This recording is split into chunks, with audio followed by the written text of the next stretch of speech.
Muy buenas, te doy la bienvenida al podcast del economista José García. Como siempre, seguimiento y suscripción. Hoy comenzamos con un podcast cargadito de noticias económicas, geopolíticas y de los mercados financieros a nivel mundial. La primera noticia, como no podía ser de otra forma y como ya se está convirtiendo en algo habitual, nos lleva al estrecho de Hormuz, donde continúan los ataques por todos los bandos. A pesar de la tregua, a pesar de los anuncios de que todo va muy bien y de que está a punto de acabarse, aquí seguimos. Y como ya comenté en ese mítico podcast que hago todos los años, intentando predecir un poquito el futuro y qué es lo que va a pasar, este es un año en el que dependemos fundamentalmente de las decisiones políticas que se hagan. De hecho, muchas empresas están dando ya por sentado que esta situación va a continuar de manera indefinida en el tiempo. Incluso la OCDE está haciendo previsiones que están incluyendo esta situación prolongada. De nuevo, estamos en manos de decisiones políticas y a pesar de la importancia que tengan y del impacto que tienen a nivel mundial y global, se toman sin tener en cuenta las consecuencias que pueden afrontar el resto de la población mundial o las mismas poblaciones de los países de sus dirigentes. Pasamos ahora a los mercados financieros, que en el mercado asiático han abierto con caídas y muy fuertes caídas, concretamente en la bolsa de Corea del Sur. Los futuros en Europa son algo más moderados respecto a las caídas, y si nos remontamos a los últimos días del mercado más importante, el de Estados Unidos, cerraron el viernes con una caída, pero lo más preocupante fue la caída de más de un 4% en el Nasdaq. ¿Y qué es el Nasdaq y por qué decimos que es bastante preocupante? El Nasdaq es el índice bursátil que recoge y agrupa a las principales empresas tecnológicas del país. Y es preocupante porque los índices generales en Estados Unidos y en algunas partes del mundo están completamente dominados por la inteligencia artificial. Así que esa caída del viernes hizo ver a algunos la posibilidad de que podríamos estar ante una rectificación del mercado y un cambio de tendencia. Y justo la semana anterior, los mercados en muchas bolsas mundiales hicieron máximos históricos. Concretamente, en Estados Unidos vimos que fueron impulsados por la fiebre de la inteligencia artificial y más concretamente vimos que la empresa Micron llegó a una valoración de $1.000 millones y Dell, por su parte, había subido más de un 32%, mientras Nvidia había presentado unos ingresos trimestrales de más de $80.000 millones. Sobre la desconexión entre los mercados financieros y la economía real, se ha hecho viral vídeos de personas comparando los precios de hace un año en Walmart con los actuales. Otros mostraban los tickets de hace un año con los tickets de a día de hoy. En el mercado de bonos, es decir, la deuda, comienza a extenderse el miedo a una crisis de deuda a nivel mundial. Incluso los bonos de deuda japoneses han empezado a verse afectados y están empezando a repuntar, algo que parecía imposible hace unos años, a pesar de que Japón tiene una gigantesca deuda pública. Otra noticia que también ha llamado la atención es que la empresa de Warren Buffett acaba de comprar una constructora cuyo principal negocio es la construcción y promoción de viviendas. ¿Qué dice esto del futuro mercado inmobiliario en Estados Unidos? Sobre todo el residencial. ¿Y qué impacto tendrá para la gente que quiera adquirir una vivienda? Desde aquí estaremos muy atentos, así que si no te lo quieres perder, seguimiento y suscripción. Una de las mayores noticias en el mercado que sucedió la semana pasada es el anuncio de la salida a bolsa de SpaceX, con unas cifras mareantes. La compañía espera recaudar en esta salida a bolsa $75.000 millones de capital, con una valoración de más de 1,7 billones de dólares.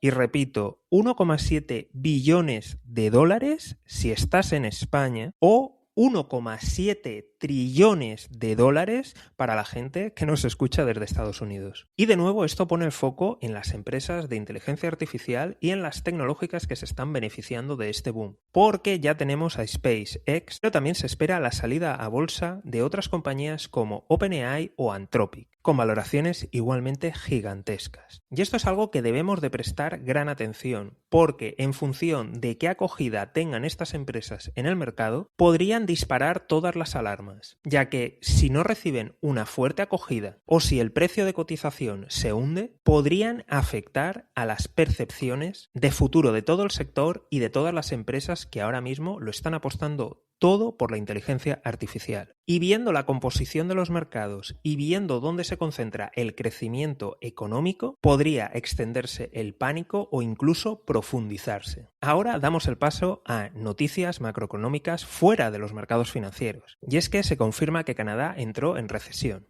Y ya sé que esto puede ser controvertido, especialmente en Estados Unidos, pero vamos a recordar qué es una recesión. Desde el punto de vista técnico y generalmente acogido y admitido en todos los países, salvo en Estados Unidos, se considera que una recesión es un crecimiento negativo ocurrido durante al menos 2 trimestres consecutivos. Es decir, en el caso de Canadá se ha producido una reducción del PIB en un 1% y en el siguiente trimestre se ha confirmado otro crecimiento negativo en un 0,1%.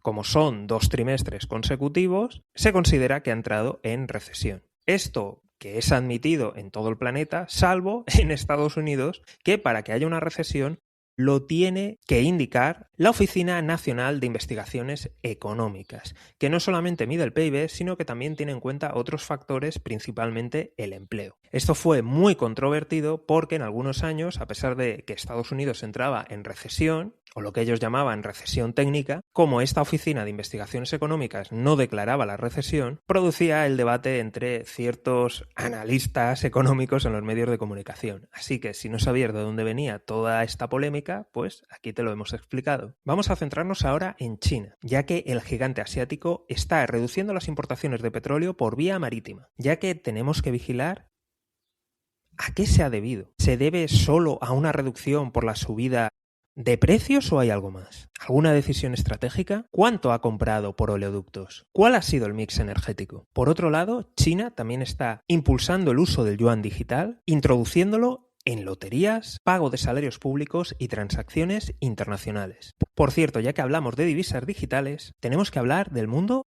de las Bitcoin y de las criptomonedas en general, ya que empieza a verse una preocupación en el sector por la posibilidad de que la computación cuántica pueda crear brechas de seguridad en las criptomonedas. ¿Puede Bitcoin quedar obsoleto? ¿Puede esto haber afectado a su cotización en estos días? ¿O lo debemos ver como un anticipo del resto del mercado? Por último, hablamos de la relación entre China y la Unión Europea, ya que la Unión Europea se está planteando no solamente poner aranceles al gigante asiático, sino que también se estaría planteando cerrar su mercado de compras públicas a las empresas chinas. Y esto, como te puedes imaginar, podría desencadenar la respuesta por parte de Beijing. Y es que China nos vendía tradicionalmente manufacturas baratas y compraba productos de mayor valor añadido aquí en Europa. Pero en estos momentos nos está vendiendo productos tecnológicos a un precio menor. El problema que ve la Unión Europea es que estas industrias han sido fuertemente subvencionadas y eso podría vulnerar el derecho del libre mercado. Como te puedes imaginar, esto es algo bastante subjetivo.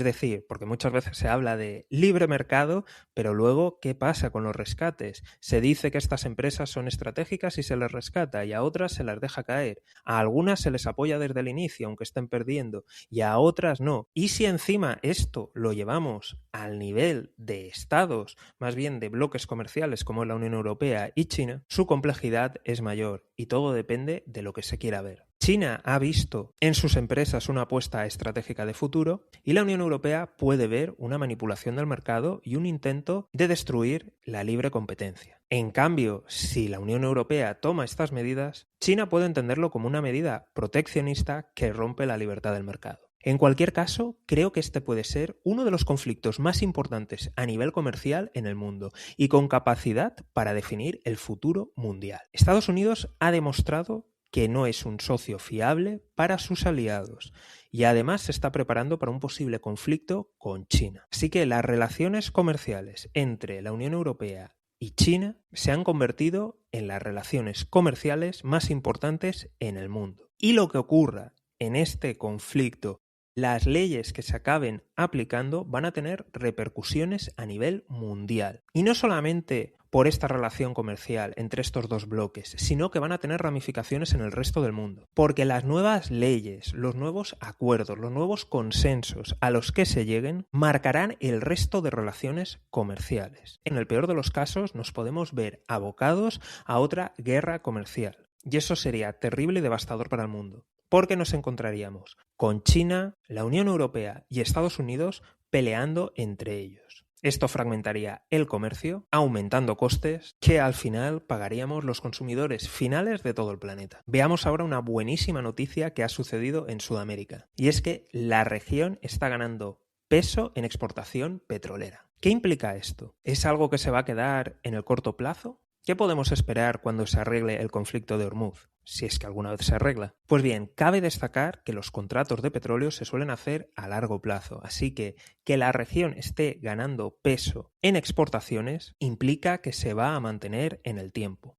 Ocurra lo que ocurra en Hormuz, en el medio y largo plazo la región se va a continuar beneficiando de esas exportaciones. Y es más, los países miembros de la OPEC, cuando han visto amenazada su cuota de mercado, han aumentado la producción reduciendo el precio del barril de petróleo. ¿Para qué? Para precisamente este efecto, no perder cuota de mercado o incluso ganarla y no dejar espacio al resto de países productores de petróleo. Por otro lado, en la India se prevé un monzón débil y esto afectará a la producción agrícola. Además de esto, hemos podido ver imágenes del descontento de una buena parte de la población, especialmente joven, con la situación económica y volvemos a ver esa desconexión entre mercados financieros y la economía real, entre datos macroeconómicos y cómo vive la gente. En esta ocasión, muchas personas jóvenes están criticando el desempleo, filtraciones de las respuestas y de las preguntas a exámenes de acceso a puestos públicos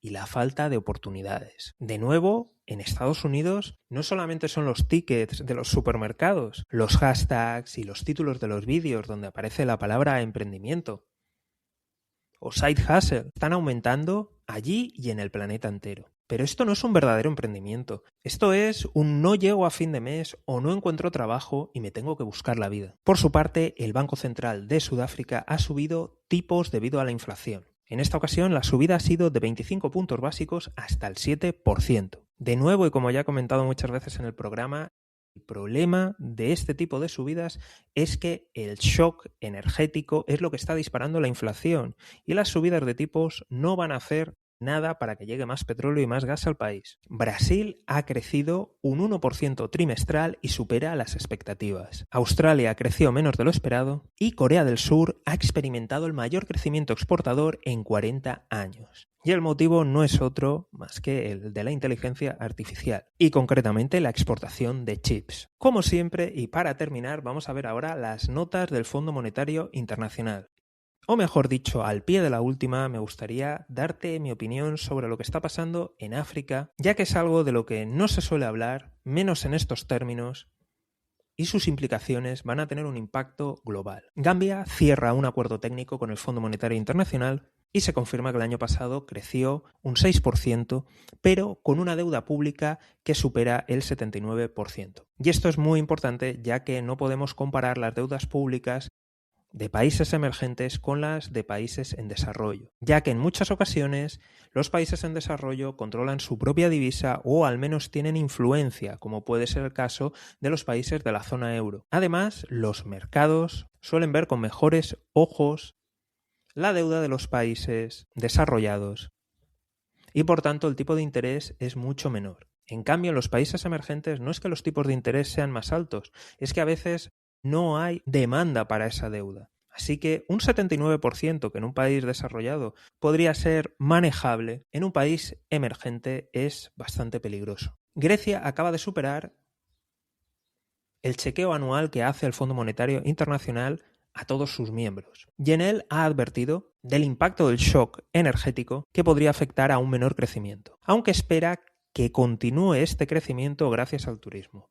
Mucho ojo con qué va a pasar en la temporada turística. Por otro lado, Seychelles se está viendo muy afectada por la crisis en el estrecho de Hormuz, ya que una gran cantidad de vuelos que se dirigían a este país y a este gran destino turístico partían desde la zona del Golfo y, por si fuera poco, importa más del 90% de su energía de esta región. Vamos a hablar ahora de la última nota y un poco dar mi opinión de lo que está pasando en África. Y para ello vamos a hablar de Burkina Faso, que está recibiendo préstamos del Fondo Monetario Internacional. Para ponernos en contexto, me gustaría hacer referencia a algunas de las charlas que ha dado el profesor PLO Lumumba, un muy conocido panafricanista y que además estuvo en la oficina anticorrupción de su país, Kenia. Lumumba tiene algunas charlas que se han hecho virales en las que habla sobre el estado del continente y sobre el futuro de África. En ella advertía del peligro de división y también ha advertido del problema de confiar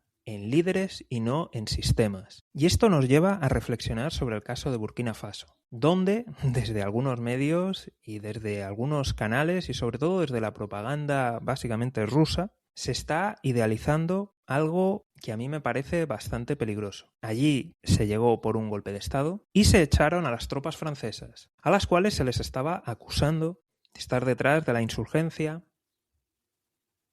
y de desestabilizar el país. A la vez, Burkina Faso pidió ayuda a Rusia. A la vez, se decidió que no se iban a aceptar créditos internacionales porque al final es un yugo. Ya acusaban al Fondo Monetario Internacional, igual que han hecho otros líderes, de que lo único que querían es tener un gobierno estable que les permita extraer las riquezas del país. Y solamente daban crédito y financiación para ese proyecto. Fin. No para que haya un desarrollo. Y por tanto decidían salirse del yugo, porque además las deudas eran en dólares, en una divisa que ellos no controlaban. Ahora Burkina Faso está recibiendo créditos, ahora y desde hace unos años. Los problemas de seguridad dentro del país son los mismos o peores con las tropas rusas y con los mercenarios. La organización encargada de realizar las elecciones fue disuelta. Los partidos y sus bienes han sido suspendidos, pasando a manos del Estado. ¿Qué ha cambiado? Que ha mejorado. Yo creo que aquí hay una serie de valores que son básicos, como es la democracia, los derechos humanos y la libertad en positivo, no solamente libertad de elección, sino también libertad de tener los recursos para poder elegir. ¿Que ha habido intervenciones? Por supuesto, pero creo que también hay que ser críticos con todo el mundo. Aquí ha habido gente que ha llegado y supuestamente lo iba a cambiar todo en 2 años. Luego se extendía, luego se volvía a extender. ¿El problema de la seguridad cómo va? Porque si tú sabías que al echar a los franceses iban a tener una reacción, ¿por qué no lo tuviste en cuenta? ¿Por qué has mentido? Ha habido otros países que han llegado a acuerdos y que tienen bases de diferentes países para intentar compensar la influencia extranjera. Que vengan unas tropas extranjeras que utilizan además el nombre de las brigadas que estaban en África, de la Alemania en la Segunda Guerra Mundial. Pues hombre, yo creo que debería de alertarnos un poco y de ponernos los pelos de punta. Que los resultados no están siendo buenos, o bien porque no estaban bien preparados, o porque ha habido aún mayor intervención francesa. ¿Por qué eso no se ha tenido en cuenta? ¿Por qué se ha decidido abrazarse a un único país? ¿Por qué esas cosas que eran temporales, como la suspensión de las elecciones, se ha alargado? ¿Por qué se disuelven las instituciones y se silencia a la oposición? Y ojo, que tenemos el caso de otro país, apoyado en este caso por Estados Unidos y por otras potencias extranjeras, como es Somalia, que también está descendiendo en el caos, que también la inseguridad ha crecido y que de nuevo nos encontramos con un líder que intenta extender su mandato y en el que crecen las divisiones. Y el caso de Somalia es muy interesante, porque en muchos lugares se habla de que hay tensiones entre diferentes pueblos, pero tenemos que recordar una cosa, ¿cuál es la excusa en Somalia? Más del 90% son étnicamente somalíes y más del 90% son musulmanes. Ni problema étnico ni problema religioso. Y también tenemos que recordar algo muy importante, algo que por Occidente se olvida y por algunos círculos supuestamente panafricanistas deciden olvidar. Y es que cuando se produjeron las independencias de los países africanos, se decidió por todos los líderes mantener esas fronteras, porque sabían que era abrir una caja de Pandora. Entonces, esas fronteras fue también una decisión africana. Y si no, podemos ver el conflicto en Somalia, donde ha habido facciones que en el mismo día se han cambiado de bando y han vuelto al anterior, dentro de una misma batalla. Es más fácil pelear con hermanos y vecinos que con potencias extranjeras. De verdad creo que tenemos que ser exigentes con los líderes en todo el planeta. Y tenemos que ver las cosas como suceden, no como nos gustaría. Y por otro lado, todos estos conflictos debemos de prestar mucha atención, porque en muchas ocasiones está habiendo intervenciones extranjeras desde potencias occidentales. Y aunque parezca que sea algo lejano, no debemos de olvidar lo que es el boomerang, es decir, las barbaridades que hacen algunas potencias en otros lugares, esas intervenciones, en muchas ocasiones luego acaba convirtiéndose en la norma dentro de la metrópoli. ¿A qué me refiero con esto? Veamos el caso del espionaje masivo utilizado por Estados Unidos, que primero se hacía desde fuera del país y finalmente se extendió incluso a sus propios ciudadanos. Esto es el boomerang. Así que, de nuevo, principios y valores, derechos humanos, democracia, libertad, pero con recursos para poder ejercerla. Defendámoslo, no solamente aquí en Occidente, sino en todo el planeta. Porque lo que pasa malo en un lugar nos puede acabar afectando, y de hecho nos afecta. Nos afecta con el boomerang, pero también nos afecta con los precios. ¿Qué ocurre? Y qué ha ocurrido en muchos países, no solamente occidentales, sino también emergentes, con la decisión de construir una fábrica. Y se ha presionado y se ha amenazado con me lo llevo a este otro país donde los salarios son mucho más bajos. ¿Por qué son mucho más bajos? ¿Por qué están en una mala situación económica? ¿De verdad que muchas de las cosas malas que parece que ocurren muy lejos tienen un impacto pero muy pronto y muy cercano en nosotros mismos? Y por último, como gran conclusión, es algo que tenemos que ver a lo largo del mundo. De verdad, tenemos que dejar de confiar en gente, dejar de confiar en líderes carismáticos y tenemos que empezar a confiar más en sistemas. Sistemas que garanticen una menor corrupción. Sistemas que impidan tomar decisiones que son buenas para los dirigentes pero malas para la mayoría del pueblo. Y esto, aunque Lubumba esté hablando de África, es extensible a todo el planeta. Es algo que estamos viendo día sí y día también, y más si estás siguiendo las noticias económicas. ¿De verdad tiene algún sentido muchas de las guerras y muchos de los conflictos que hay? No, para la mayoría de la población es un auténtico desastre. Así que si te tienes que quedar con algo de todo este programa, de verdad, confiemos en sistemas e intentemos impulsar sistemas que haya quien haya, podamos confiar y por lo menos no hagan grandes barbaridades. Sea en Occidente o en cualquier país emergente. Porque lo malo que ocurre en el mundo rara vez se queda contenido en unas fronteras nacionales. Y hasta aquí el episodio de hoy. Si te ha gustado, ya sabes, seguimiento y suscripción. Nos vemos aquí en el podcast del economista José García. Un saludo y toda la suerte del mundo.